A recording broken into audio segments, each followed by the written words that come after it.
मित्रों को, व्यूअर्स को, सब्सक्राइबर्स को नमस्कार। पितृपक्ष शुरू हो रहा है। पितरों को प्रणाम। पितरों का आशीर्वाद सभी पे बना रहना चाहिए। तो हमने थोड़ी कर्मा अलाइनमेंट की सीरीज शुरू की हुई है। इसके अंदर जो हमने थोड़ा सा एडवांस, ये जो है, जो हम बेसिक जो BNN हमने शुरू की थी, उसके अंदर हम 1, 5, 9, 3, 7, 11 to 12 से कम्बिनेशन बनाते थे और उसमें डिग्रीज को नहीं लेते थे।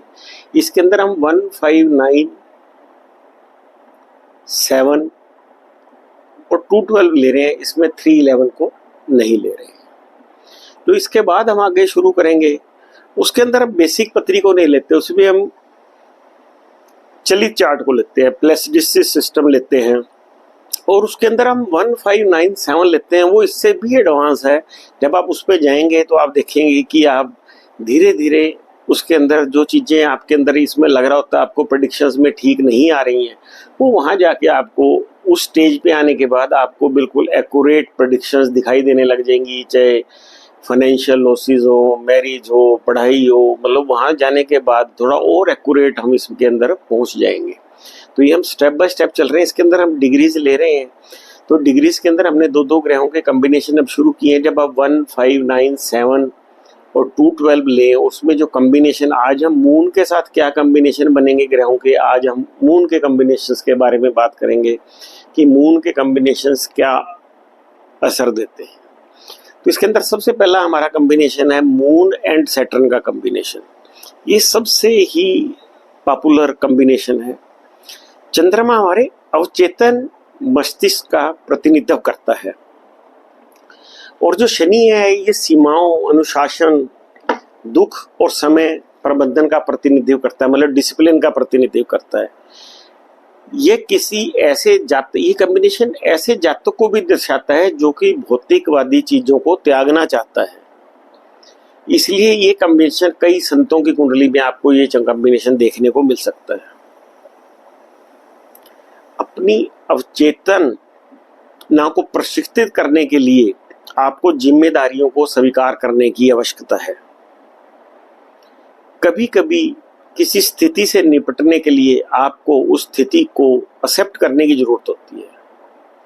मन की शांति प्राप्त करने के लिए समय प्रबंधन की आवश्यकता है, टाइम मैनेजमेंट। इसका उपाय क्या है? Karma alignment, time management. If you do time management then you can get good results of the Chandrama and Shani. इसके बाद अगला कॉम्बिनेशन है चंद्रमा और बृहस्पति का संयोजन। ये ऐसा संयोजन है जो ये दर्शाता है कि जन्म स्थान बदलने से जातक का भाग्योदय हो सकता है। माता ज्ञान से परिपूर्ण धार्मिक महिला होगी। जातक को अपने जन्म स्थान से दूर गुरु मिल जाएगा। माँ वह गुरु भी हो सकती है जो जातक को ज्ञान और ज्ञान के स्तोत्र रूप में माता ने काम किया हो। अपनी अवचेतना को प्रशिक्षित करने के लिए जातक को ज्ञान और उच्च ज्ञान को अपनाने की जरूरत होती है। ऐसे जातकों के लिए गुरु का आशीर्वाद ऐसे होगा जैसे उनके जीवन में भावनात्मक संतुलन ला देगा। तो ऐसे व्यक्तियों के लिए गुरु का आशीर्वाद बहुत ही जरूरी होता है। इसके बाद हम कॉम्बिनेशन की बात करेंगे चंद्रमा और राहु का संयोजन। चंद्रमा राहु का संयोजन ये कहता है कि जो आप देखते हैं आप वही बन जाते हैं। इस संयोजन वाले जातक अच्छे पर्यवेक्षक होते हैं। साथ ही इन जातकों के मन में भय, शंका, अज्ञात भय बना रहता है। इसलिए जातक की कुंडली में चंद्र राहु का कॉम्बिनेशन हो तो जातक को अपने आसपास जो भी चीजें दिखाई दे रही हैं या उसने जो रखी हैं उनको बड़े ही ध्यान से चयन करना चाहिए। हम राहु के सकारात्मक गुणों को अपनाकर इस कॉम्बिनेशन का बेस्ट लाभ उठा सकते हैं। अगला है चंद्रमा और केतु का संयोजन। ये कहता है तुम जो लिखोगे वही बन जाओगे। यदि आपके कुंडली में चंद्र केतु का कॉम्बिनेशन है तो आपको कुछ सावधानियां बरतनी चाहिए।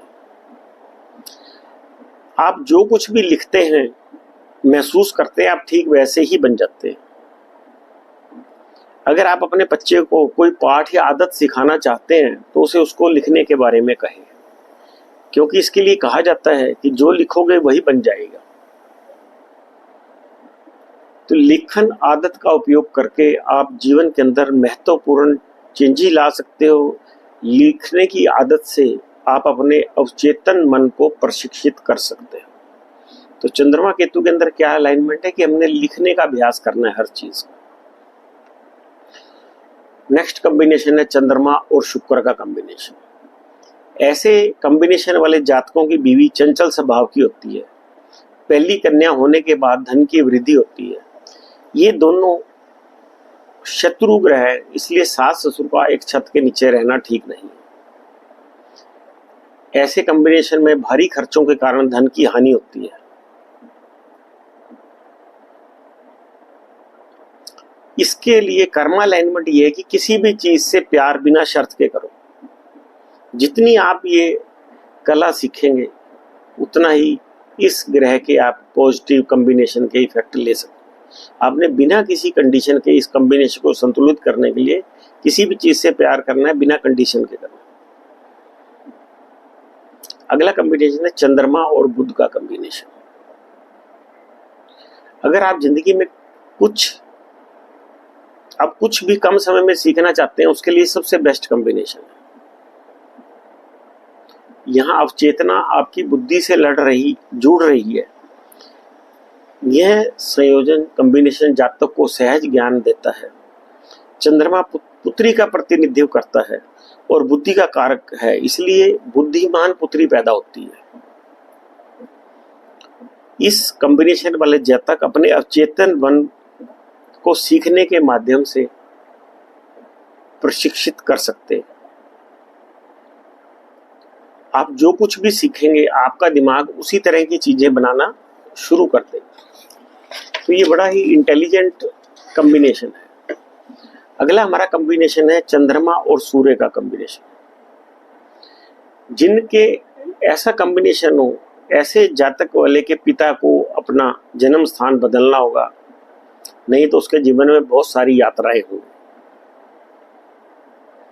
ये भी दर्शाता है कि जातक की मां का स्वभाव डोमिनेटिंग होगा और उन्हें अपने रवैये पर गर्व होगा।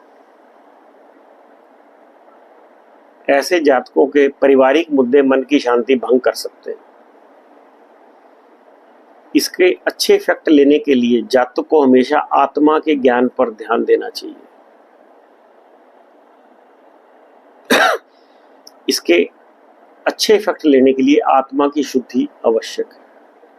इसलिए अवचेतना को संतुलित करें, आत्मा को संतुलित करें, तो इसके आपको अच्छे रिजल्ट्स मिलेंगे। अगला कॉम्बिनेशन है चंद्रमा और मंगल का कॉम्बिनेशन। चंद्रमा आपके मन और विचारों का प्रतिनिधित्व करता है। मंगल चिंता और क्रोध को दर्शाता है। ऐसे संयोजन वाले जातकों में काफी चिंता हो सकती है। इसमें सबसे इंटरेस्टिंग बात यह है कि मंगल शक्ति का प्रतिनिधि करता है और मंगल चंद्रमा मन का। ये संयोजन जातक को एक मजबूत माइंड देता है। ऐसे कॉम्बिनेशन वाले जातकों का छोटा भाई दूर स्थान पर रहता है या फिर बहुत यात्रा करता है।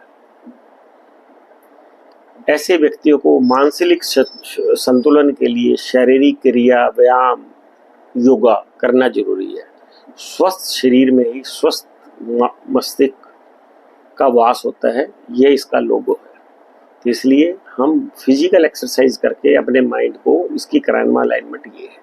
तो आपको ये लेक्चर जरूर पसंद आया होगा। धीरे धीरे हम डिफरेंट टॉपिक्स कवर कर रहे हैं और आपको पसंद आ रहे होंगे। अगर आपको पसंद आया हो तो ज़्यादा से ज़्यादा शेयर करें। Thank you very much.